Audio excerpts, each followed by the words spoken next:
No. Thank you. Thank you. Yeah, no problem. I'll share.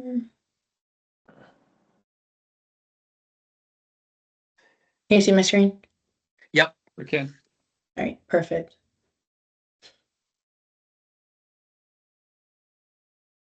Okay. So everybody, I guess we need to, is there anybody here for public comment? Okay.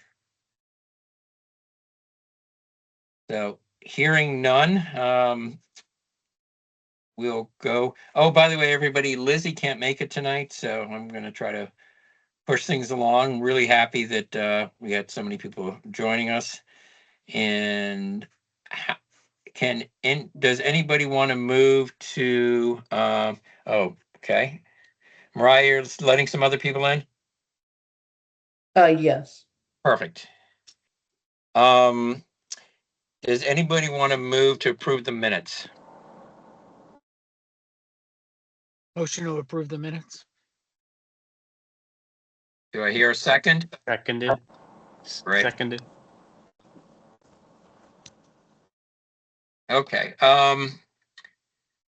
Then, so I guess since the minutes are approved, I'll give a little update about Parks and Rec.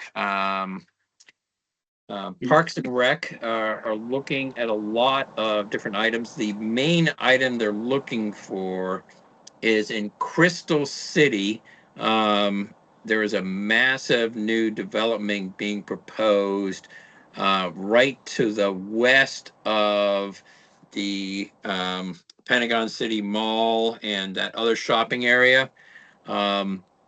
If you visualize it, there are a whole bunch of big apartment buildings there that they were built, I think, in the 70s.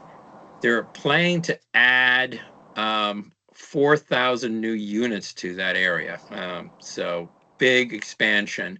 And what they're looking to do is the developers proposing to replace the grass there essentially with lots of trails, so kind of nature trails between all the new buildings. Plus that the road that is right to the west of the shopping area there is going to get moved a bit over to slightly expand Virginia Highlands Park. Not a huge expansion, but at least a tiny one. Yes, River House. Thank you. Is there any? And if people have questions, please feel free to interrupt or put it in the chat. So that River House area was going back and forth because that is the one area that River House has a dog park of its own now and tennis courts. They're probably going to get rid of the plan is right now to get rid of the tennis park courts and the dog park, which would increase the use of Virginia Highlands because there's a little dog park there. So that's the big area they were going back and forth on. The other area with Park and Rec, and Adam Rasmussen, if you're on, you could please feel free to add to what I'm saying. He is, of course, the liaison the other way around to us in the Sports Commission. Are there any questions about the other thing I'm going to forward to you is to the group is some letters that the Parks and Rec have generated. So normally what Parks and Rec does is when there's an issue, they write a letter or a memo to the board with their recommendations about how to move forward. So they're recognizing the River House is going to be a big increase in the use of the area, but it's also going to make the area look a lot nicer because it's not going to be just plain straight grass. So, okay. Yeah. Hamilton, thanks for bringing that up. It's again a really important big development. Let me just add a couple quick things on that. One please. this is going to be a huge multi-phased, multi-year project over probably, 7, 8, 9 years. And one of the big concerns that we discussed at the Parks and Rec Commission was when all these various components or phases.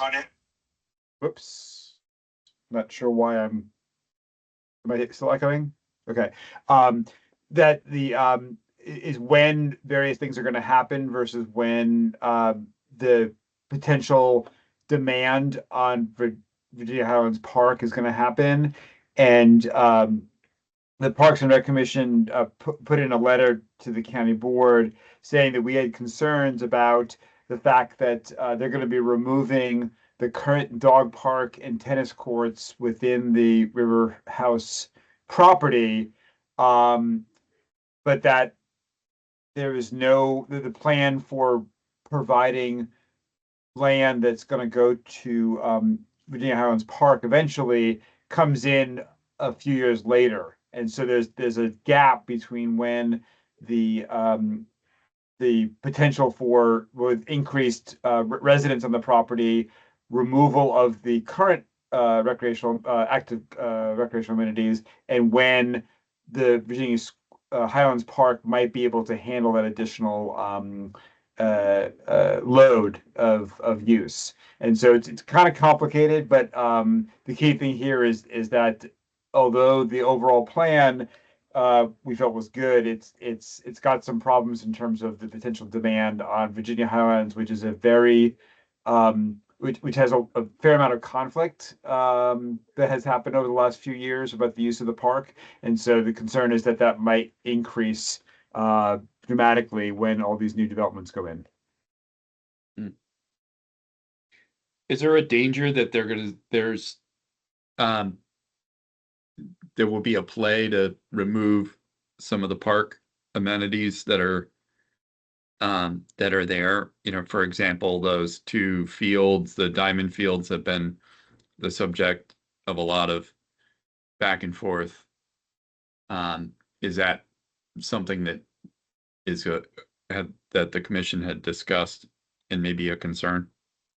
So there is an expectation that there's going to be a move to remove those.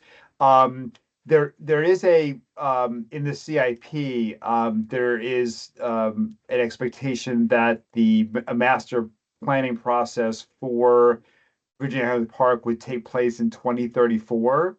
And that's one of the problems, is that a lot of these changes are going to happen with the additional residents is going to happen before 2034. And so what we've asked, the PRC has asked the county to do is to require the applicant to either provide some amenities to replace the ones they're taking away, or to provide funding for the fund that would support Virginia Highlands Park. But right now there's no specific changes that are expected at Virginia Highlands Park, and probably won't happen for several years. Mm-hmm. Unless there's a way, unless the capital improvement plan, the next one that comes up, they up the dates for that change, which I think the PRC would probably support, given the changes that are going to be happening in the area. Thank you. Yep. Hey, Adam, I'm looking at the Google Maps just now. With River House, there seems to be 3 buildings. Is that correct? Correct. There are currently 3 buildings. Yeah. And there's 2 different sets of tennis courts that looks like one adjacent to the middle building and one potentially west, I guess, of the other building. Which one is the one that might be going away? I'm only aware of one set of tennis courts, but if there are multiple, they're all going to be removed. Okay, one looks like it's next to a large parking area, has 4 courts, and then the other one looks to be more like right in the middle of, in between, I don't know what you call it, building, the Potomac and the James, but more towards the Potomac, and it's 2 courts there. Right, yeah, I'm going to look at it right now. But I'm, as far as I know, that all the tennis courts are gonna be removed. Okay, that would be significant, right? Because that'd be like 6 whole courts. Yep. And number of courts at There's also at the park is only 6, I think. So Correct, and the expectation is that that would put more demand on the ones on the in the park. courts. Yep. But yes, all 6 of those, and the dog park will also be removed, which is another potential issue as well. There's a small dog run in Virginia Highlands Park. Okay. But going back, one potential problem is that people may start using the softball fields for their dogs. Joe's got his hand up, and I also got a comment. Yeah, I was just curious, in this type of situation, are the community residents informed or consulted, or how does that work? And then maybe a second question is, when you remove tennis courts like this, is it the developer that pays, the county, or maybe somebody else? This is private. Those are on the River House property. Those are private tennis courts that they provide to their Gotcha. residents. Okay. Mhm. So I mean, we assume that they're going to be informing their residents that those are going to be removed. Yep. And yes, they do consult the civic associations for your second question. Got it. So like these changes that could impact Highlands Park would incorporate any community feedback. Do we know, has that already happened, or is that planned for the future? I'm not sure whether what the community feedback has been. Appreciate that. Yeah, I don't have an answer to that either. Preston? What's Adam, from your guys' perspective, what's the recommendation that you get? I know Hamilton's going to be circulating the recommendation letter. Kind of what's the gist of it? Yeah, the gist of it is that we're asking that the applicant either provide amenities to replace active. They are going to have passive recreational amenities that Hamilton referred to. They call it a ribbon, a green ribbon, which is basically walking paths with plants. That they're going to provide, but not an active one. So we're proposing that they either provide active recreational space to replace what they're taking away, or provide funding to the county for Virginia Highlands Park. I'm curious what we would recommend, because as you've noted, there's a lot of strain on that. The tennis courts that would be existing. There's also that field, Virginia Highlands Park's like completely used all the time, even when there's a free moment. I know the softball fields aren't as used.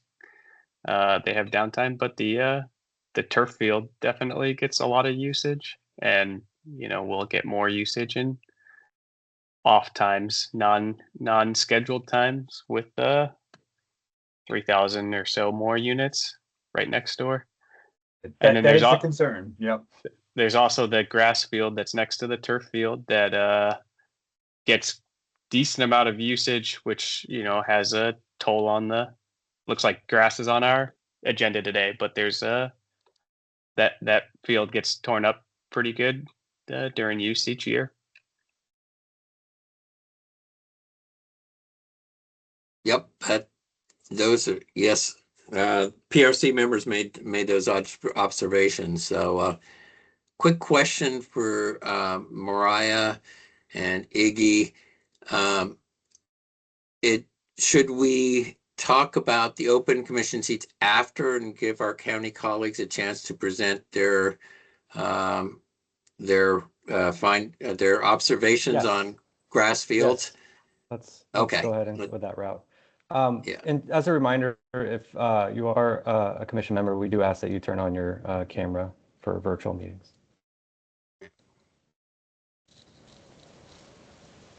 Except when you're actively taking a bite, you're allowed to turn it off.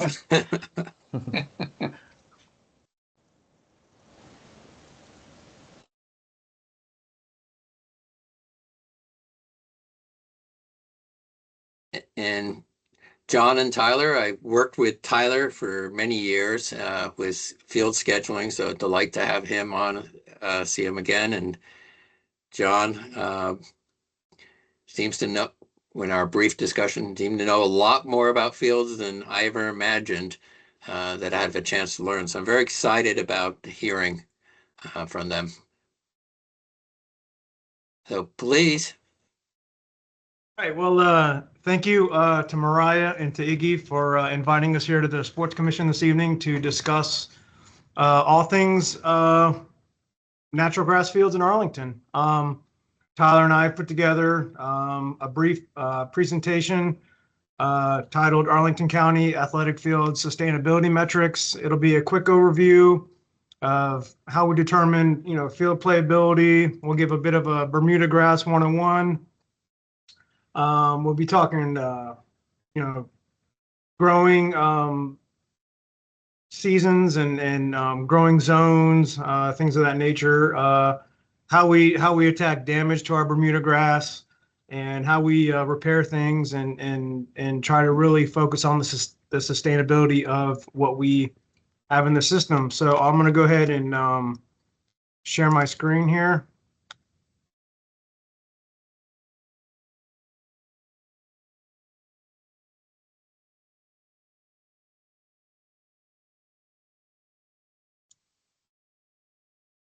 Go. Can everybody see the title page? Yep. Okay, so let's get started. So again, thank you. We're hoping to pass along some vital information to the commission to sort of understand how we here at Athletic Field Maintenance for the Parks Department handle our fields and the different situations that we encounter throughout the various seasons that we maintain the fields for. A quick agenda here. Field playability determination process. We'll go over sort of a Bermuda grass 101, growing zones in the calendars, the growing calendar, Bermuda grass damage, and then repair solutions. And from this point on, I'll pass it over to Tyler. Yeah, thanks. So let's first talk about what we're looking for when we determine whether a field is going to be open or closed for activities for the day. So an obvious one is like construction or repairs, if there's equipment on the field, if the field's damaged, if it's going to affect the field itself or player safety, we're going to close it. Something we're dealing with right now every morning is when the soil is frozen. We call it the freeze thaw. It freezes and then it thaws out and it becomes pretty muddy. Even if it hasn't rained or snowed in a week or two, it can still draw moisture from the air and really create some troublesome conditions. Another obvious one is lightning storm, thunderstorm.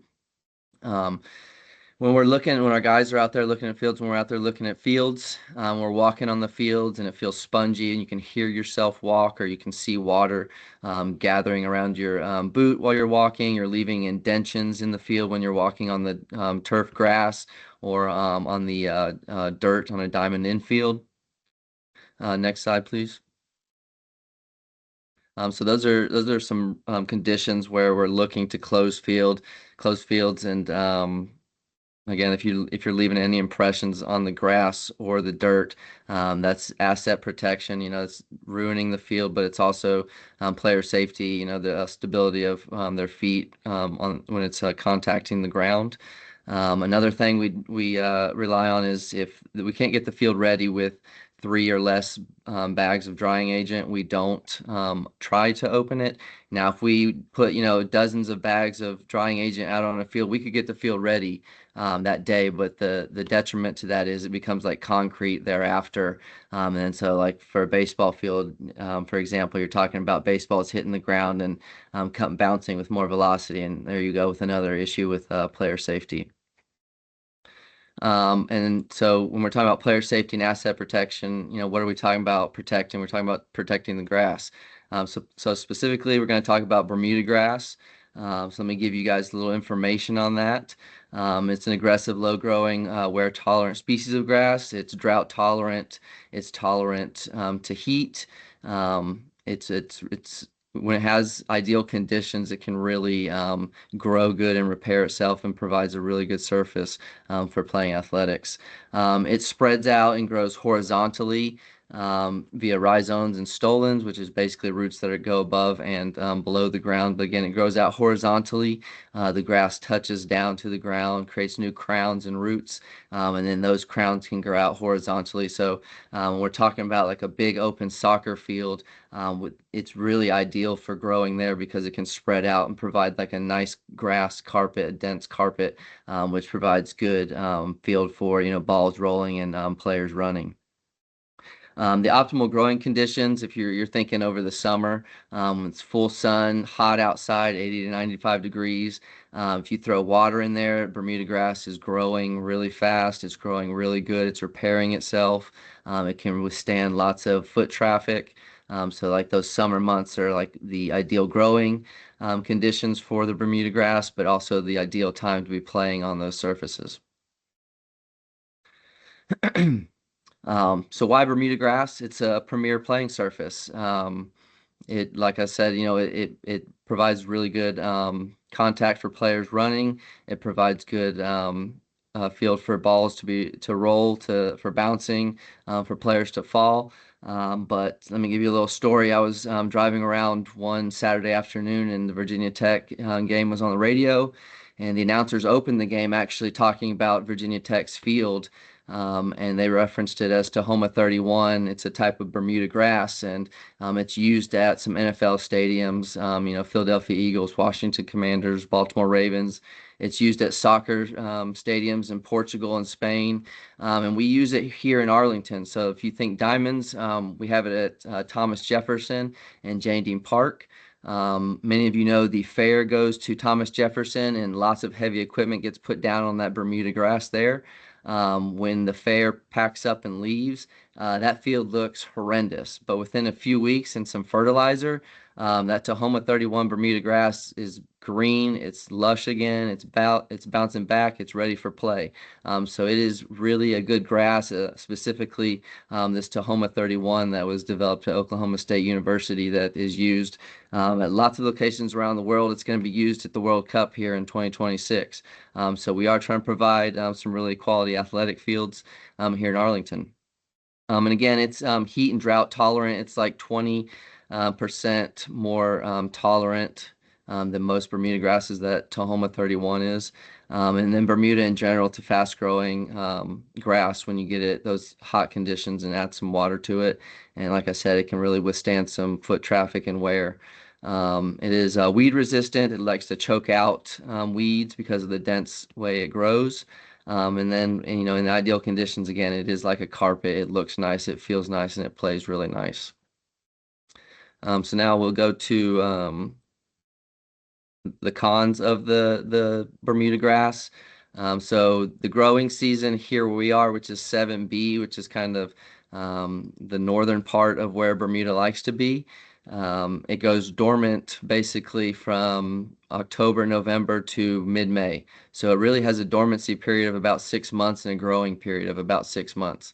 One of the main problems with that here in our growing zone is that our youth athletic seasons go from basically March to November, 8 months, which overlaps that 6 months of the growing season. So there's some play and damage being done to fields outside of that growing season. Like I said, it does grow horizontally. So one of the things you have to do is you have to mow it, or it'll creep out. It can get pretty thick on some baseball infields, and actually, if it's too thick, it can actually slow a ball down from rolling or rolling fast. We do regularly fertilize it to keep it lush and green and keep it going. And like I said, it is durable, but there are some times when it's really susceptible to damage when the ground is frozen, when the ground is muddy conditions or wet. When we get out on those fields at those times and play on it, it really can get the mud and dirt around the grass and choke it out. We can cut the stolons with the heavy foot traffic in those conditions. So a lot of damage can be done as durable as this grass is. It also does not Tyler? do very well in shade. Yes, go ahead. Tyler, do you want questions during the presentation or afterward? What would you prefer? That's up to you. I would say let me finish these next couple slides on Bermuda grass, and then if you guys want to ask questions on that, you can, or we can just hold it till the end. Thank you. Okay. Keep on rolling. Don't let me All right, stop you. So that's the cons. The main thing is the growing season and dealing with that. But if you will see the next slide, this is the growing zones. If you look at us in the light green, like I said, it's kind of the north part of the growing zone. The further south you get and into that yellow and orange, that stuff starts growing year round. That Bermuda grass in Florida is nice and thick all year because it just doesn't stop growing. It doesn't stop repairing itself.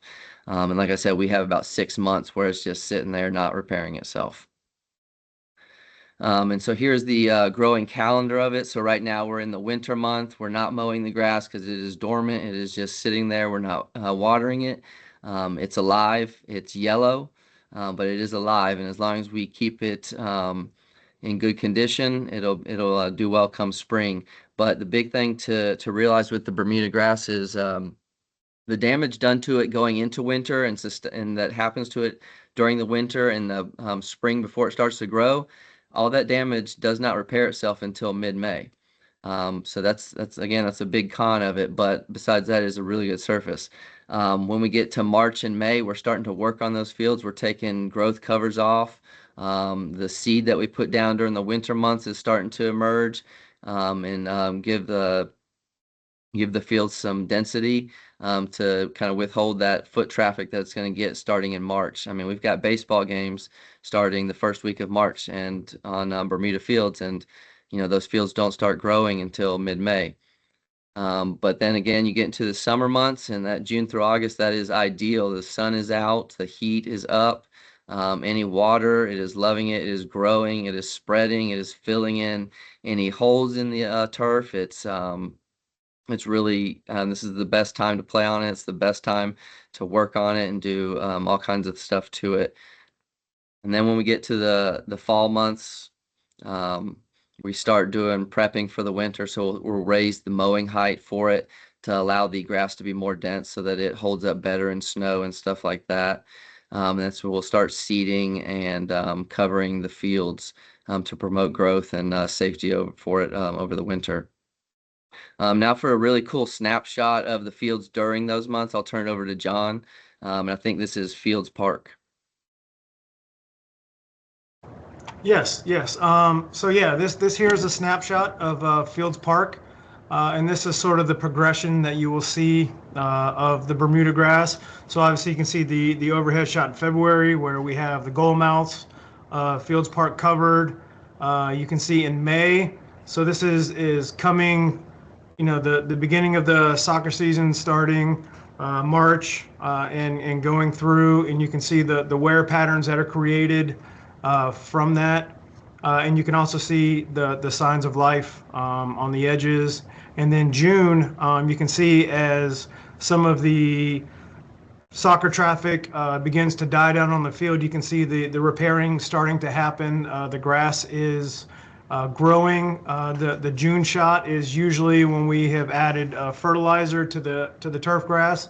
And then obviously you can see in October almost complete repair of the field. You still see some wear spots there on the goal mouths, but overall, I mean, when you look from May to August, it's a completely different field.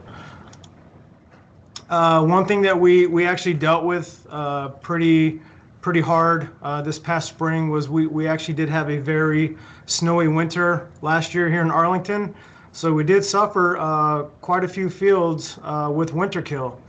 And winter kill is created by freezing temperatures and prolonged snowpack on the turf grass.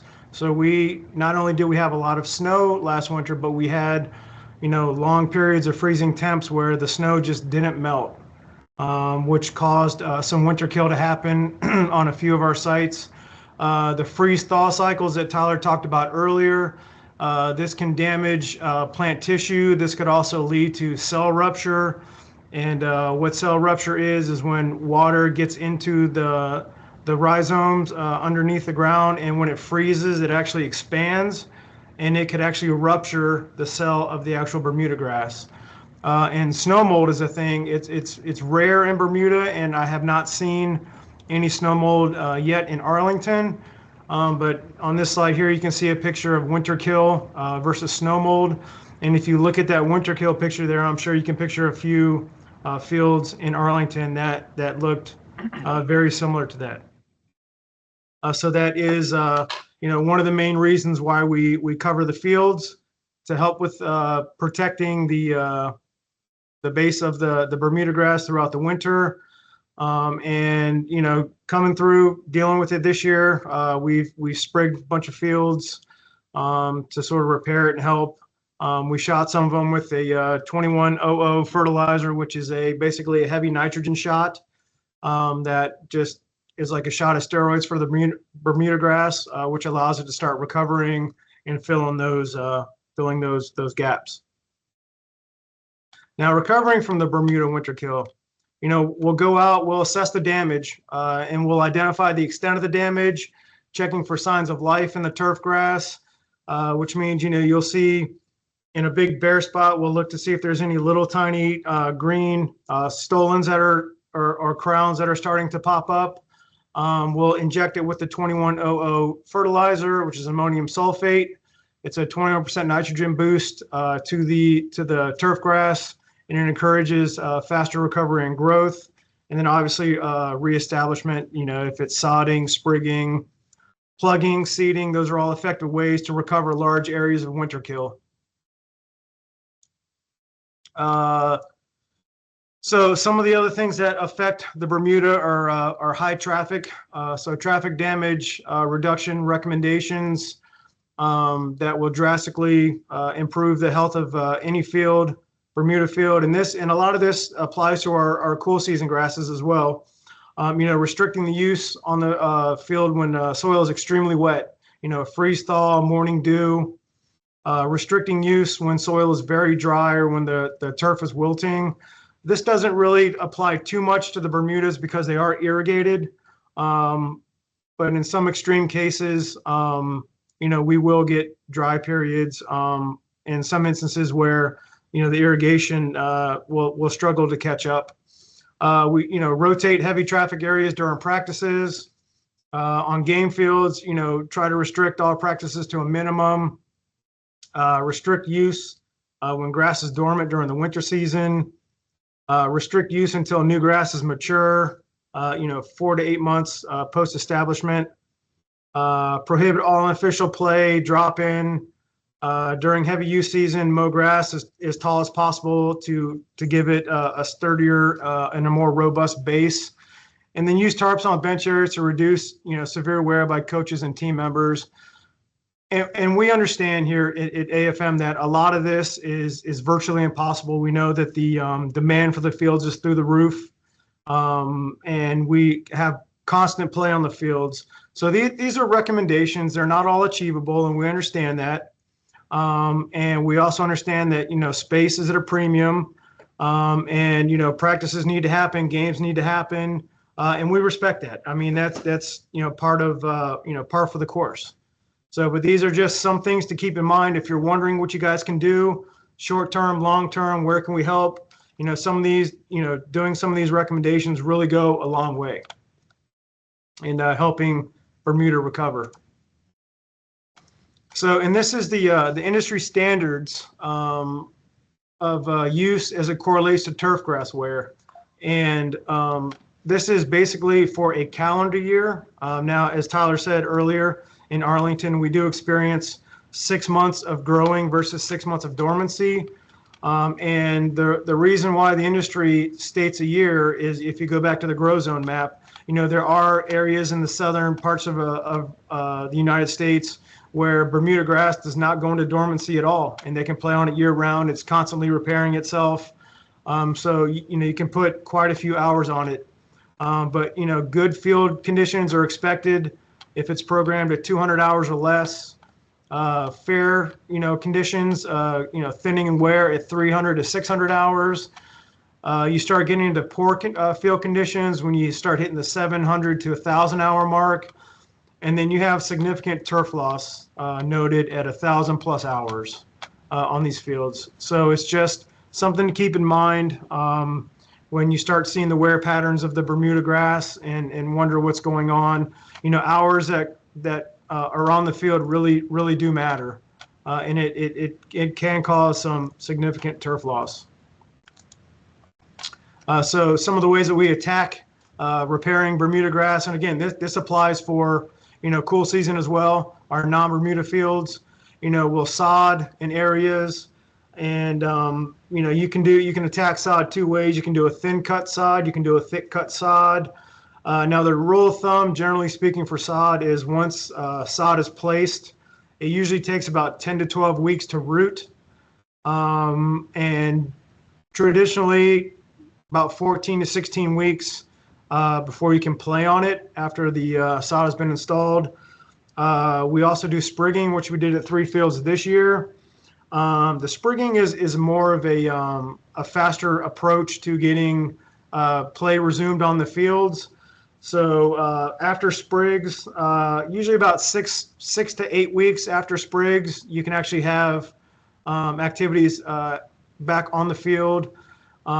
With sodding, with sprigging, the first 3 weeks, 4 weeks, the fields have to be kept extremely wet in order for all the roots to take base. And then something we were exploring last year, we did this quite a bit at Fields Park, is we started doing Bermuda plugs. And basically what we do is we'll take 2-inch round plugs of Bermuda from a healthy part of the field, usually off of the playing surface, because the Bermuda usually extends past the playing surface on the fields, and then start placing those plugs into some of the bare areas. And then the bare areas that we extract with the plugging machine, we will fill the holes that we extracted the Bermuda from. And when the Bermuda gets going, it starts covering over the holes that we extracted the healthy plug from. And then obviously on the playing surface, as the plug starts to mature, it starts growing sideways. We also aerate. Aerate loosens up compaction on the fields. It allows oxygen to get to the rhizomes of the grass, promoting healthy growth. We slice the fields, and basically when you slice the fields, I don't know if anybody on the commission has seen that, but it'll be a tractor pulling this machine behind it that it's just big metal discs.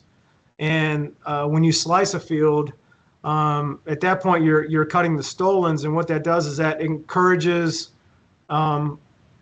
sideways growth. So basically when you slice a field, it sends a panic message to the stolons. Oh, we're sliced, so start growing. And slicing is a really good way to sort of jumpstart some growing. And then obviously rest. I mean, rest is the best medicine for any field. And excuse my light, it's on a timer, so I'll be sitting here in the dark for a minute. Some of the maintenance challenges that we face here, obviously, like we talked about, use hours on the field. We covered weather. We covered early spring season play while the Bermuda is dormant and frozen. Winter weather damage, winter kill. Soil compaction. Soil compaction is a big one. Not only on diamond fields, as Tyler talked about earlier, but also on our natural grass soccer fields. The more activities are played on a damp, wet field, the more compacted the soil gets. And everybody knows in Virginia there's a high clay content in the soil. And that compaction really can prevent rhizomes from spreading out. Another maintenance challenge, high use areas such as goal mouse, center of the field. And then another one that we deal with is mid-season repairs and maintenance, such as top dressing.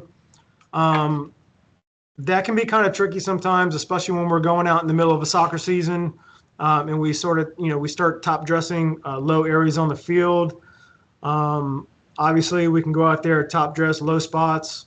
Eventually, the Bermuda will start going over that, but the only sort of downside of that is, we do top dress usually with topsoil, and that can be disturbed very easily. With 1 or 2 games, we can come out midweek, like we were experiencing at Quincy. We could top dress some of the low spots on Quincy. The fields, have the activities on it. The games are being played, and a lot of that work gets disrupted. Currently, we've been looking for maybe a stabilization solution for a lot of that. Currently, there's nothing really on the market where we could top dress fields and then stabilize those low areas. Most of the growth covers that are recommended in that application simply present a danger to players. It's usually a netting or something like that. So that's not an ideal situation for being in the field of play. So those are some of the challenges that we deal with. These are some of the references that we pulled our information from. And last but not least, if there's any questions. I've got a few, but I'm going to let my fellow. There you go, George. Glad you're getting us started. There I am.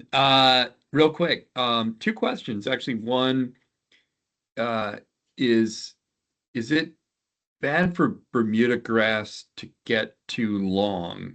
And I know that, and I only ask that because sometimes with the sheer amount of fields that we have, and the limited number of staff to get out there and mow, is, do you find perhaps we get behind in mowing on certain fields, and therefore it spirals and makes the maintenance of the grass a little bit harder? So that's one question. And okay. the other one is about your slide 15 with the hours. I was wondering where most of our fields kind of sit in there in terms of hours, because I think we tend to be on the high side when it comes to playability. Yeah, so in terms of mowing, we do mow the Bermuda regularly. We mow Bermuda 2 times a week. And the only really sort of con of mowing grass or mowing the Bermuda a little bit taller is really for the effect of the ball. We found it 1.5 inches. That's the Bermuda's happy at 1.5 inches in terms of growing and repairing itself. It gives a pretty decent amount of gap between the top of the crowns and the soil to allow for water to filter through and all that. And yeah, for us, the 1.5 inches is really an industry standard. It's what most Bermuda fields cut at. Some jurisdictions cut them at 1 inch, but we found that the 1.5 inches is kind of our happy medium in terms of the effect of the ball, the growth of the Bermuda grass, and allowing it to really recover and be in what we call a happy state. In terms of the hours, we don't have a lot of hours generated yet. We're actually looking into that information now to see where that takes us. But I'd be more than happy to once we sort of find out where we're at with those numbers to report those either back to the commission or to report those out to Iggy or Mariah. We would love that. Do you have a follow-up, George? No, that's all good. I appreciate it. David? Hey, thanks, John. So I have a couple questions. The first one is, which fields seem to be giving you guys the most problems as far as overuse, wear, or other causes of impact to the fields, either disease or something of that nature? Certainly there's some that I see, that I can rattle off the top of my head, but that might be my own proximity bias to being around those and seeing them versus others. So I thought I would love to hear that from your perspective. Sure. Some of our better performing fields are obviously fields that are fenced. Like Bluemont Junction performs really well in terms of sustainability, maintaining turf on it. But a lot of our quote unquote problem areas are a lot of our shared fields. The middle schools. Where not only we're having DPR programming on that, but we're also dealing with PE classes being out on the field all day. A couple of elementary schools that have some Bermuda grass on there. So those are kind of I don't want to say trouble spots, but those are some of our busier fields that usually show most of the wear. Is just a lot of the shared fields because there's so many hours.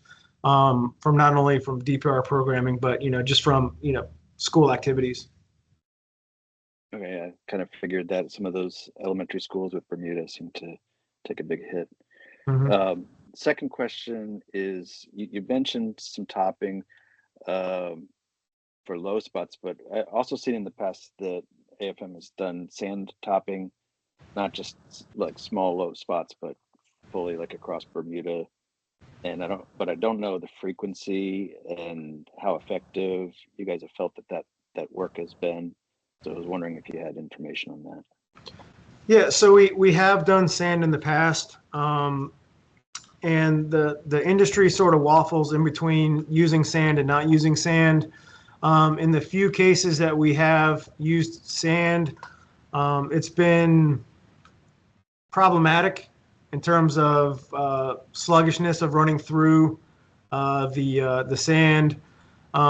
It sort of eventually allows the stolons and all that to run through it and crowns to pop up through it. It really gets compacted after rain, after a lot of foot traffic. So the compaction rate of the sand versus topsoil really can kind of slow down the growth over the patches that or the low spots that we would top dress with sand. So we found that just using topsoil, along with the nutrients that come with the topsoil, that actually add to the growth and add to the repair of the turf grass, the breathability of the topsoil versus the sand, we found helps the Bermuda quite a bit more than the sand does. And obviously, using topsoil versus sand, if we top dress an area and we overseed that area with the topsoil, we've actually had better results with our seed taking, germinating, and sort of rooting down into the topsoil versus the sand, where it typically just sits on top. And once it does start germinating, it kind of struggles with getting into the sand, especially if there's heavy compaction on the sand. Thank you. Adam and then Kyle. Thanks, Hamilton. So a couple questions, one on Bermuda grass, one on playability. Since it's where I'm Bermuda grass, I'll continue that one first. First, wanted to point out that Doug, you were just saying how the fenced fields work better than the non-fenced fields in terms of maintenance. And I just wanted to point out at the odds, and this is not you, of course, but the odds at the idea that the fenced fields do better, but the county over the last dozen years or so has had this policy of reducing the amount of fencing around fields. And so they're kind of working against each other. And I think that's something that maybe should be looked at in terms of the decision about whether or not to fence off a field or not. But on the Bermuda grass specifically, it seems that a lot of the benefits of the Bermuda grass are not in effect or in play during the time that we most use them in the early, like in the spring and in the fall.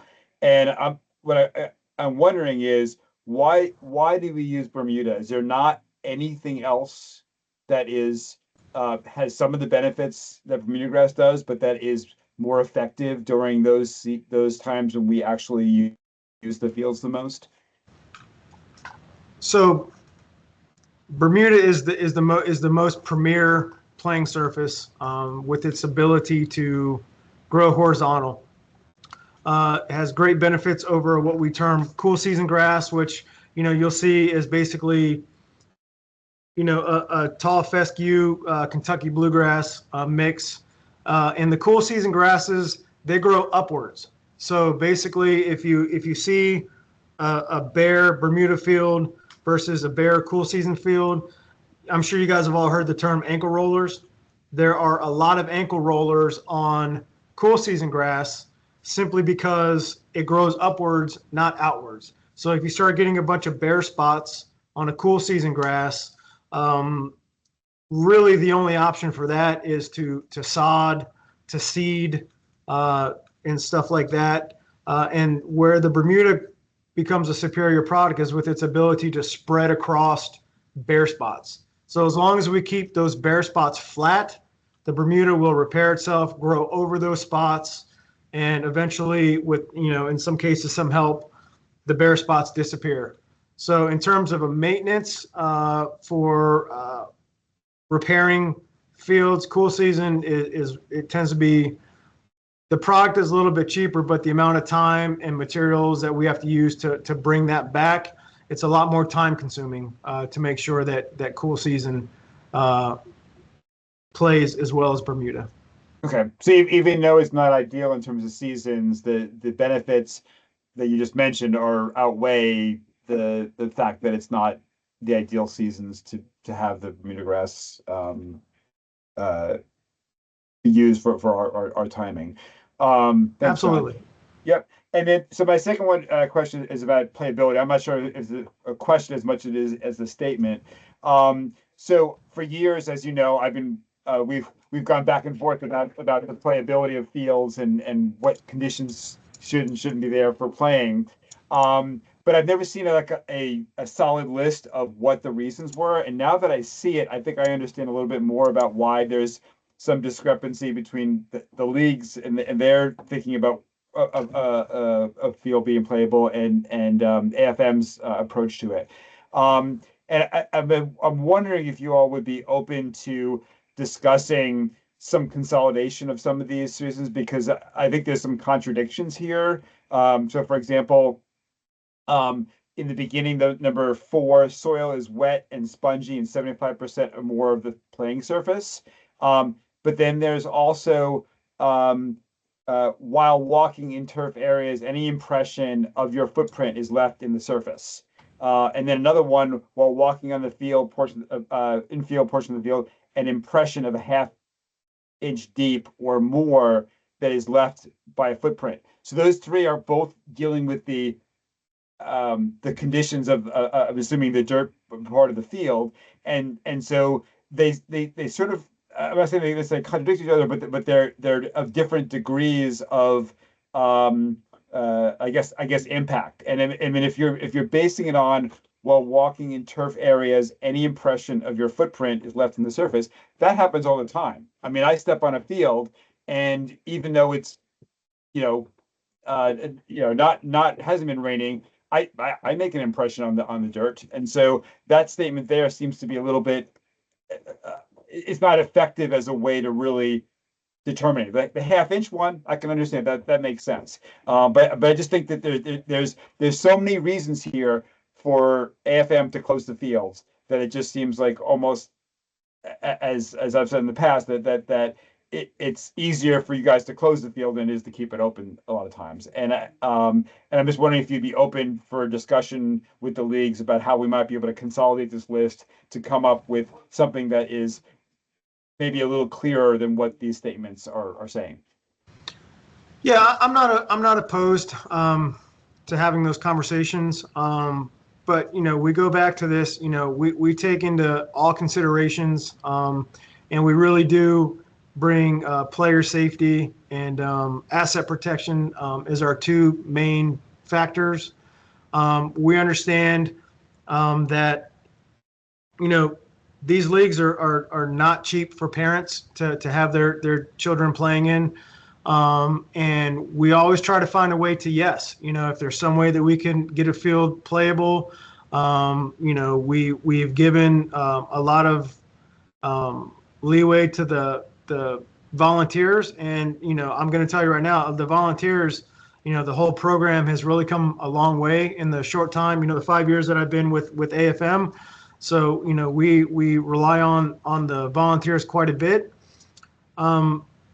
And we always do try to find a way to yes, but, a lot of these that we have on here, we've streamlined in the past, and it really comes down to player safety and asset protection. But I'm not opposed to having conversations.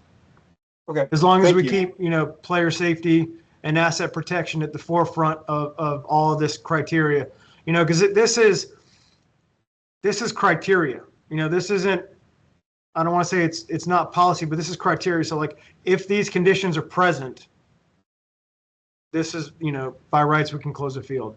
Right. Is any condition? It says in the beginning, it says any one of these conditions. So yeah. Yep. Okay. No, but I'm absolutely open to that. Having discussions, sure. Sure. Okay. Yeah. Now that I've seen the list, I think it'd be easier. I think easier to have the discussion, and we can talk more specifically about some of these. But thank you. Yeah, and we pass this out. We do the annual volunteer training for the Diamond Leagues every March. And we religiously pass out this information. I've passed it on to, Iggy when he started here. I think all the programmers have copies of it. And I know that it has been distributed to the leagues. But if you guys need more copies, by all means, let us know, and we can distribute that as needed. Okay, great. Definitely think that would be a great idea. And Kyle, you've been so patient. I'm anxious to hear where your question's going to be. Yeah, it's on the all or nothing approach to Bermuda grass. I have some putting greens in the backyard, and I really do love my Bermuda grass as well. I think it creates the absolute best playing turf. But I also have 3 dogs, and they stress it a lot. I try to get out there in 5 days to mow it. I really baby it. That being said, I have found some success with overseeding with like a ryegrass. And that does give that nice green, the early spring greening. It does help with, it's not a fungicide in and of itself, but I feel like it does help with those soft spots. It certainly helps covering the bare spots. And I wanted to have an understanding of whether you guys have looked at potentially adopting a little bit of overseeding with some cool weather grasses that will give you that aggressive spring growth, that bare spot coverage, some of that water moisture protection. I find that it also helps with the soil compaction issues. And if that's something that you guys have already looked at, is it something that you foresee potentially looking at in the future, overseeding with a cool weather type ryegrass?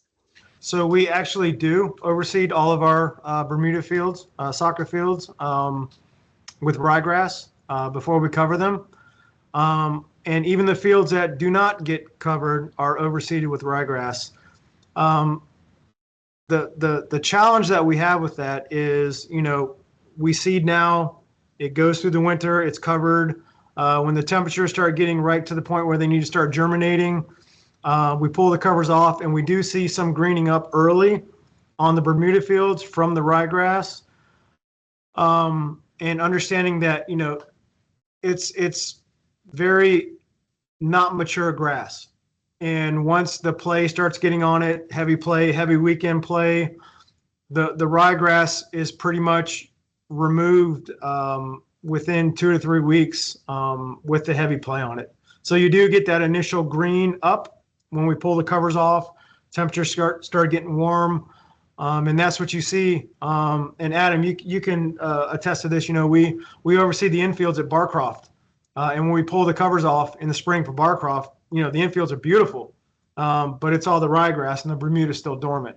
So that is a challenge that we are always researching. We're always looking for new technology, innovations to sort of help that along.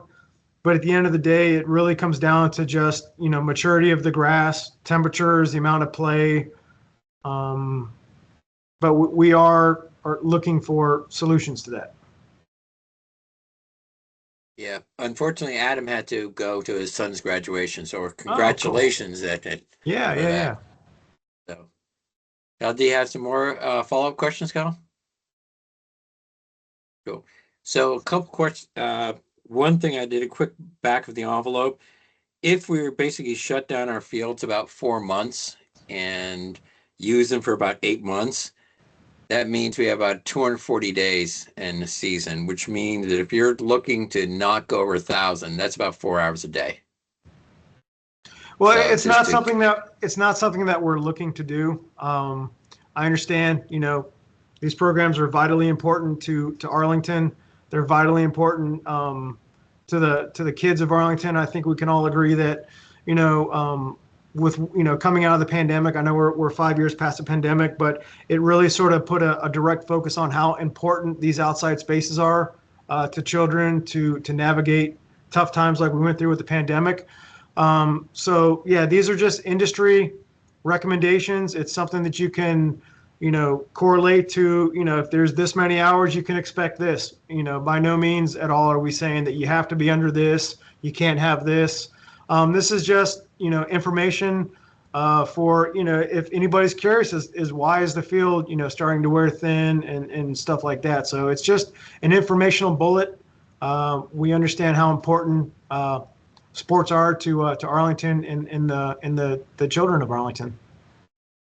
Yeah, I appreciate that. I just think it's a very important to realistic expectation for all the leagues. It's like we need, and this is where I'm kind of asking, we need your help to protect these fields because we are pressing the boundaries of how much we're using them. And if we don't get your help, that extra little practice that you sneak in once a week could damage the fields for everybody else. So that's, I think, kind of the message is everybody's got to be careful. We're all in this together. The one question I had though about the growing seasons, is that driven by light or by temperature? Or what drives the growing seasons? Is it? So you're talking about coming out of dormancy and going into the growing season? Yeah. So basically, it's just a temperature. It really is a temperature. Okay. Once we get above, obviously out of freezing, we start getting to that, 80 degrees to 95 degree range. The Bermuda really starts taking off, but you'll start seeing signs of life. If we start having a constant 60, 65 degrees, you'll start seeing, little green crowns popping up in the fields coming out of dormancy. Okay. And direct sun, the more direct sunlight you have on the field, the better. So it's kind of like a multiplier between the direct sun and the somewhere 60, 70 and it starts growing, but it's really hitting its peak at 85. Okay. Yep, correct. I just thought that would be helpful for people to know, hey, we're going to have those days. Okay. I think those were the main things, and I just really appreciate that. And I'm happy to work with, because I don't remember when I was working Frisbee getting your little cheat sheet of protecting the fields. I really appreciate seeing that, and I'm happy to work on something to make sure it gets to all the sports. Yeah, absolutely. Okay, Information is key, and we love to distribute as much information we can to the user groups and the leagues to get these fields, playing good all year, safe, and for the kids to enjoy their sports on. Yeah, and I get the impression one of the biggest killer is that time when it's hovering around freezing and it freezes and unfreezes. Keeping people off the field at those time is going to be huge. Yes, to Tyler's point earlier about diamond infields, we've been experiencing freeze thaw for the past week, and you drive by some of these diamond infields and you think did the irrigation not get shut off? Was the irrigation on all night? It really does. The freeze thawing really does, draw the moisture out of the ground. And a lot of these fields, if it's 20, 25 degrees in the morning and 50 degrees at, 1 o'clock in the afternoon, these fields will be saturated. They will be wet. Thank you. Any Yeah. other questions? I really appreciate you guys sharing this information. I could ask questions all night, but I don't think that's fair to you or the other people in the Sports Commission.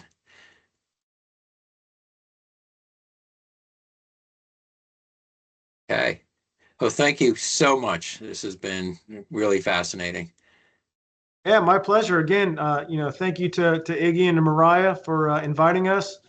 Thank you to the commission for giving us an opportunity to present this PowerPoint with you guys and sharing information. And, I'm always available to answer questions, distribute any kind of information you guys need, and just move forward and making sure that we have a good, solid relationship moving forward. Thank you. Thank you. All right. Thank you, guys. Thanks, everyone. Okay. So the next item, Mariah, did you want to share the penciled in proposed Sports Commission dates? And see if Yes, this give works me for 1 people. second to pull it up. No worries. Then I can talk after that about Susan Cunningham discussion.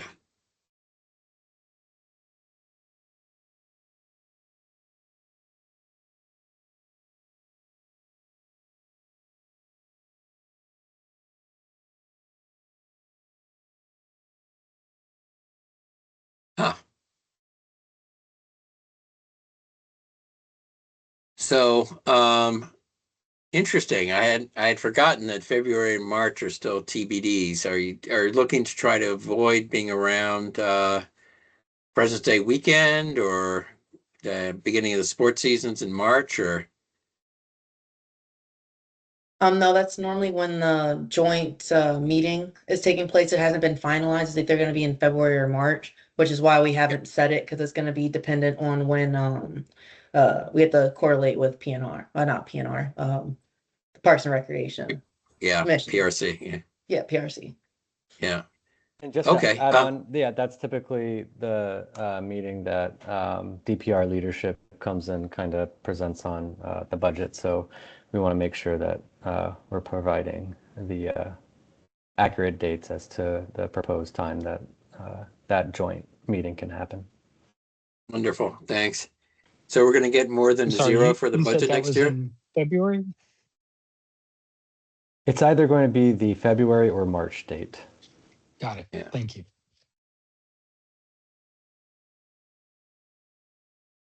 Okay. So I don't have an issue, but if anybody has issues, and if you want to throw these in the chat, if anybody has, that'd be helpful, Mariah. And if anybody has issues with them, please communicate with Lizzie or me. And the one thing is, for field trips, please feel free. I found the field trip really fascinating, that the last one we did. So that's actually the one other thing with the old business. It's just, did any people have some observations that they wanted to share with our field trip last month? Any thoughts about any things to pursue about that?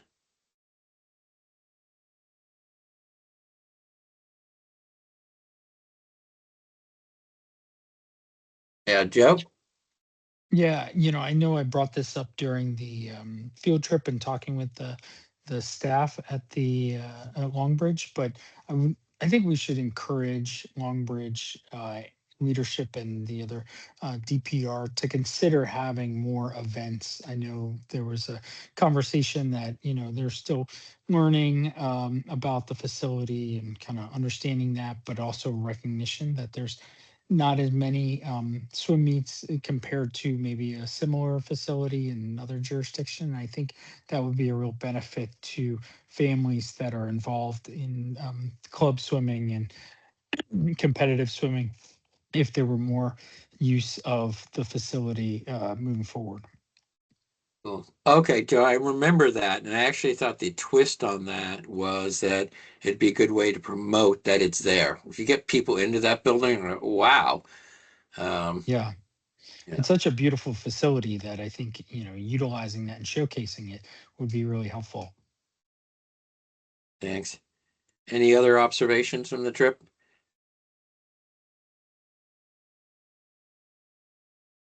Yeah, because it did, Susan Cunningham, this kind of, and part of the reason I want to mention it, Susan Cunningham kind of connected that it is a wonderful facility.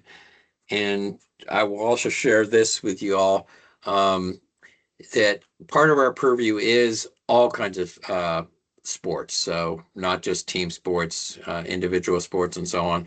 And there is data in the county about how many people use the different county facilities, like Longbridge, like their other exercise facilities. Longbridge is the only one with a pool. So that's the outlier.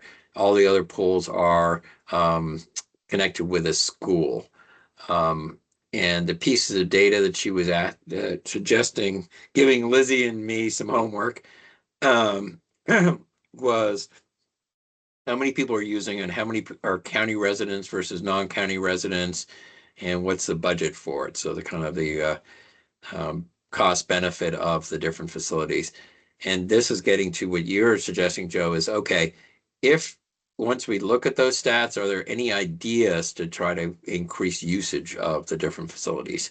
Because we want people to use them. And any ideas about the linking to the rest of the county and the events. So that's what we're going to try to pull. I'll try to look at some of that data, throw it in a spreadsheet and share it with y'all um, about that. But and that also leads to something that we kind of skipped over. If any of you have people who are interested in helping scope out the sports in Arlington County, please talk to them. We would love to have some more people with uh, interest in specific sports that they want to see connected to county. Mine is basically obviously some field sports and also biking to connect different fields together in parts of Arlington and making it easy. So once, like for example, once Longbridge connects directly to more directly across the river, it's going to be a huge boost um, to Longbridge. So the other thing Susan asked us to do is just really think holistically and keep on thinking about, how we can make the county serve better. So the one other thing, so for example, in this presentation, I kept on coming to mind, we probably might want to consider recommending signs on field saying, don't use this field and it just says, don't use it if you don't have a permit. Well, that doesn't seem to work, but don't use this field if it's cold. If it is between 25 and 35 degrees and wet, do not use the field. Give people reasons why we are protecting our fields here. So anyways, that was the other thought. But so Susan was encouraging us to continue our work and really was suggesting that we also try to look at more some individual sports, which I know Peter gets excited about, since most people don't weight lift in teams that I know of. Um, okay, any other those are major things that Susan Cunningham um, gave us, and I'll forward those materials to you. And I think the big thing is we'll look forward during the holidays. Please think about, how you're using facilities, what the ones you really want to do, and what you want to see for next year. Because I think we're going to try to put it in writing. The other thing that Lizzie and I are thinking about doing is Parks and Rec is pretty good at coming up when they have a thought on an issue, writing a letter. So Lizzie and I are going to be slightly better in drafting something, throwing it out to y'all, and letting you comment on it, so we can, have an opinion about different sports things, like, and come up with recommendations. So that's the other strategy. Try to learn from some of the more experienced chair folk of the other commissions. Okay, those are the major items I wanted to cover this evening, but did anybody else want to bring up anything else?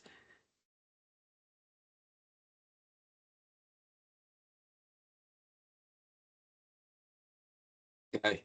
Other than thinking about taking a drink of rye after we talked about ryegrass for so long.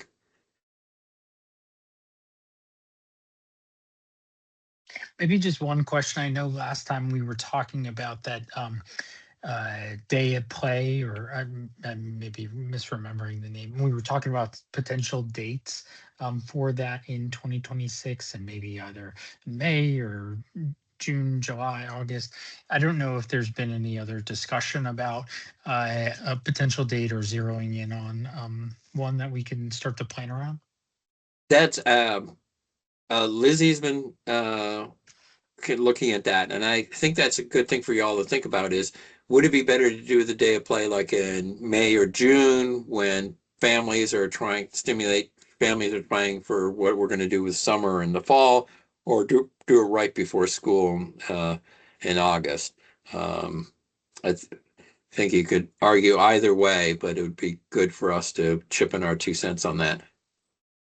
And Okay. what kind of things would you include in the day of play like that? Yeah, I think we want to think about when kind of registrations open for league sports and things like that. If we're trying to give people a glimpse into the variety that we have in the county, Yeah. and at the same time, probably not doing it right when school ends, or in the summer we lose a good chunk of people to vacations and things like that. So. Yeah, it's a good point.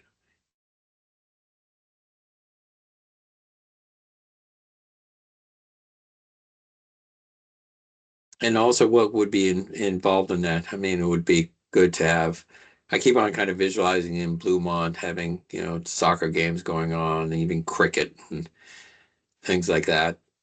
So people could see what's available. I wonder, does the county do like an open house? I know Lubber Run, I just picked up basketball jerseys over there. It's such a new and engaging facility as well, right? And we've been there for meetings. But is is that something that for indoor sports, like, I was there and I think it was volleyball was going on, and obviously basketball could be there as well. So is that something maybe in the winter time where you can introduce or just showcase some of the facilities like that, and promote registration for some of the winter sports? I think that really connects, like having events like that to simulate that would be good. Or floor hockey, like I played when I was growing up in Canada. That's a real sport. It's good thoughts, and definitely, Joe, I'll talk to Lizzie about that, and we can kind of structure that. Lots of different days to play. All right, sounds good. Cool. All right. So anybody need to take care of their dog now, by any chance, or attend to other matters? Are Mine's you out on looking the for a? field, like where Oh. the fences were. What is it, Dave? I said my dog's out on the field where the fences were taken down.